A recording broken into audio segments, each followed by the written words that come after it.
Thomas the Tank Engine wouldn't stop being a nuisance.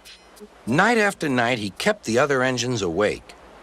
"I'm tired of pushing coaches. I want to see the world." The other engines didn't take much notice, for Thomas was a little engine with a long tongue.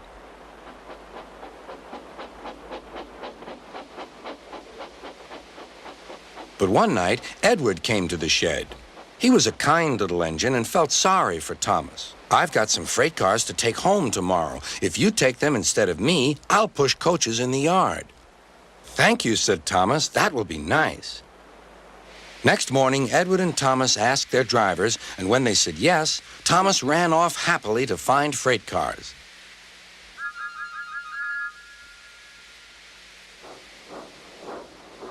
Now, the freight cars are silly and noisy. They talk a lot and don't attend to what they are doing. And I'm sorry to say, they play tricks on an engine who is not used to them. Edward knew all about the freight cars. He warned Thomas to be careful, but Thomas was too excited to listen.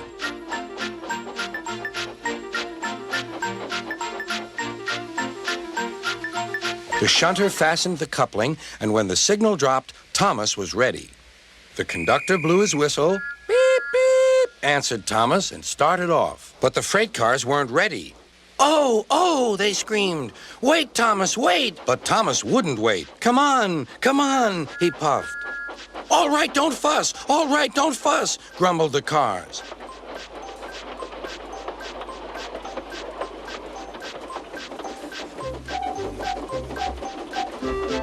Thomas began going faster and faster. "Whoosh!" he whistled as he rushed through Henry's tunnel.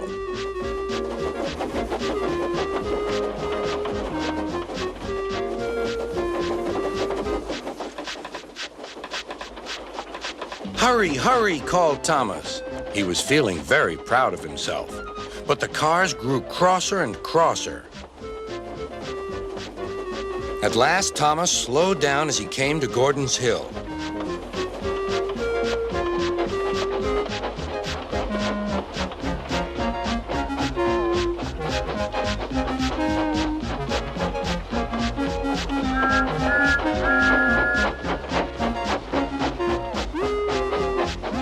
"Steady now, steady," warned the driver as they reached the top.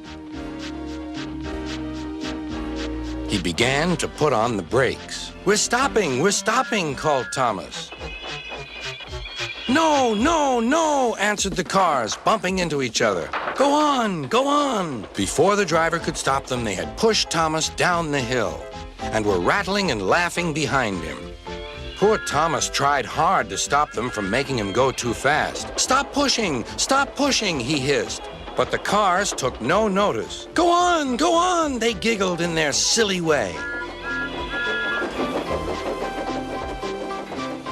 "There's the station. Oh dear, what shall I do?" cried Thomas. They rattled straight through and swerved into the goods yard. Thomas shut his eyes. "I must stop."